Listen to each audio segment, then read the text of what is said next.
Good afternoon, everybody. It is a pleasure for me to be here and share to you my presentation, Google Maps Does Not Reflect Reality, Post-genocide Society's Memory in Digital Maps. I want to begin this presentation with a personal story. My great-grandfather Ohanes was from Palu, and my great-grandmother Lusaper was from Zaitun, nowadays Süleymanli, both towns in what was Western Armenia, nowadays Turkish territory. They fled Ottoman Empire during the Armenian genocide. Today I can explore these places through Google Maps. So this small digital journey made me think, can a map remember? Can a map do memory? So in this presentation, I explore the relationship between digital maps and memory in post-genocide context. What tensions emerge between digital cartography and memory? How do platforms like Google Maps participate in shaping collective memory or forgetting? Brian Hartley, a cartographer, said that maps are not just technical tools, they are a political document. They show but also hide. As the quote says, in both the selectivity of their content and their sign and styles of representation, maps are a way of conceiving, articulating, and structuring the human world, which tends to favor and exerts influence over particular sets of social relations. In this way, Hartley identified two kinds of silence: intentional silence due to censorship, for example, or unintentional silence due to not knowing a place or territory. This last example is important because he gives the example about the America's land before the colon discovery. With globalization and digitalization, power has shifted. Economist Gianni Varoufakis called this techno-feudalism. Users are serfs giving personal data to digital lords, platforms like Google, for example.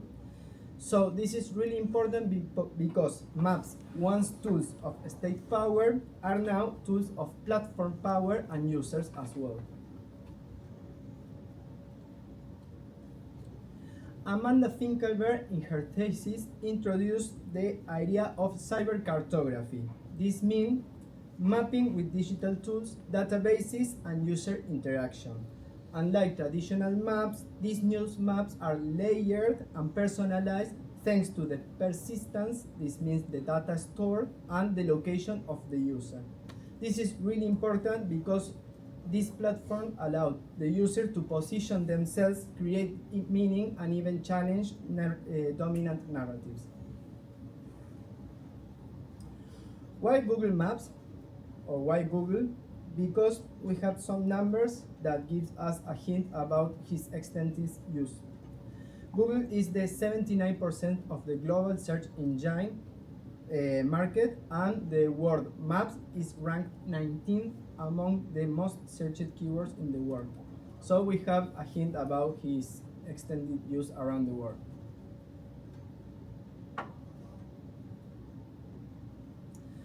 So we know now that maps are not neutral, neither Google it is. So how does Google Maps work? It customizes your maps depending on your SIM card, location, language, or even the domain you access from your computer. Mm-hmm. Google has three strategies to personalize your map. Personalization, which means customize a map for the user. Ambiguity by omission, not showing something. Here you can see an example about a border missing between Chile and Argentina. What Google says that both countries don't agree where is the border, so they don't show. And ambiguity by addition. This means showing the most common name for something. Here you can see an example about Malvinas Island. Google shows as well the British name. Now I want to stand in this example about personalization and ambiguity.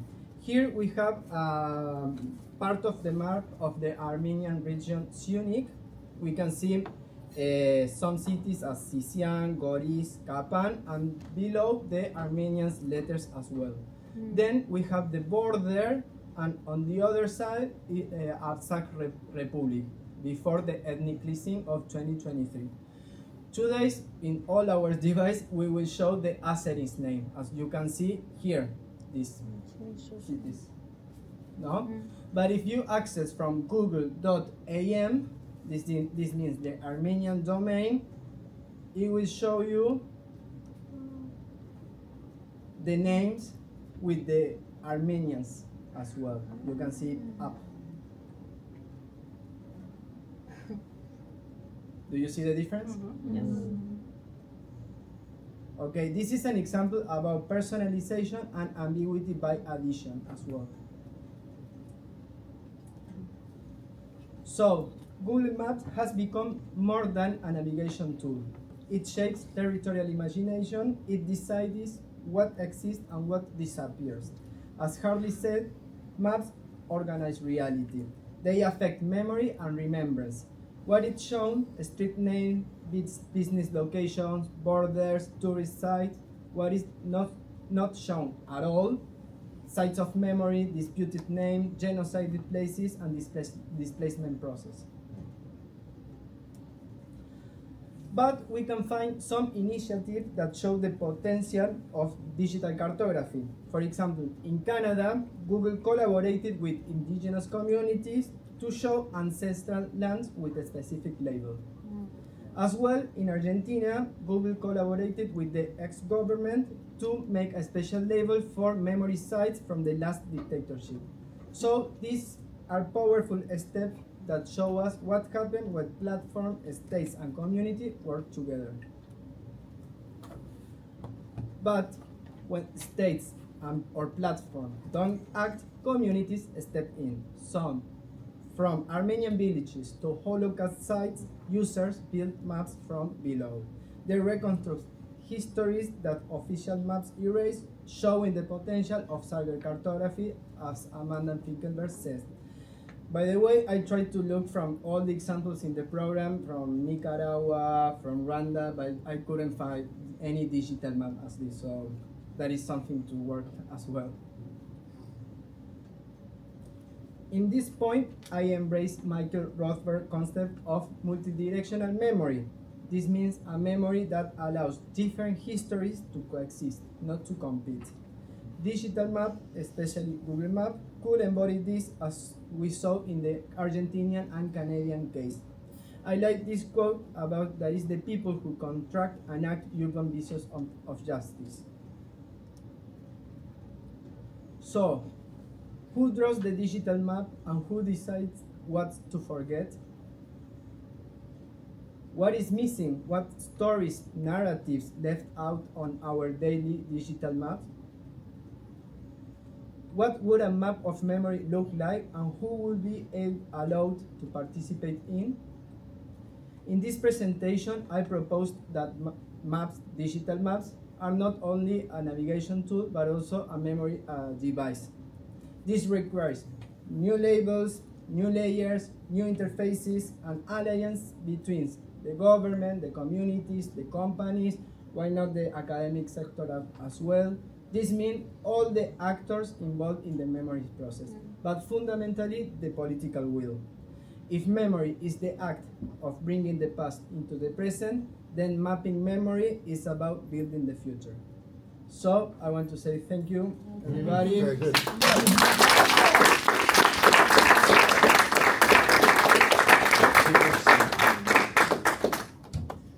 Well, then we have This is Gulf of America, and if I want to switch on my phone, does it say that? Is this Gulf of America now? So, are there any questions? Yes. Ooh. So you know how normally when you're in Google Maps and you click on a site, there's a description underneath? Yes. Who do you think should be writing these descriptions? That is a good question. Usually Google shows a resume from Wikipedia, and it says Wikipedia, but other times it doesn't show the source. I think will be the communities as well, at least the local government. Yes. Thank you so much. I don't have a question, but I have a comment that I never thought about this. I have a colleague who works at the American University of Armenia, and she's a displaced person from Stepanakert, the capital of Artsakh. And if you go to her office all day long, she has this iPad with a Google map on their house in Artsakh, and all day long she keeps looking and torturing herself, or maybe reviving memory. So there are some blogs that talk how Azerbaijan is destroying Armenian heritage in Artsakh due to the satellite pictures. That is another way to take a look. Yes. Well, thank you so much. Yeah, no, thank you. Very interesting.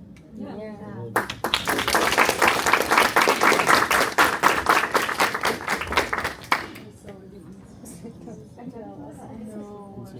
ridiculous.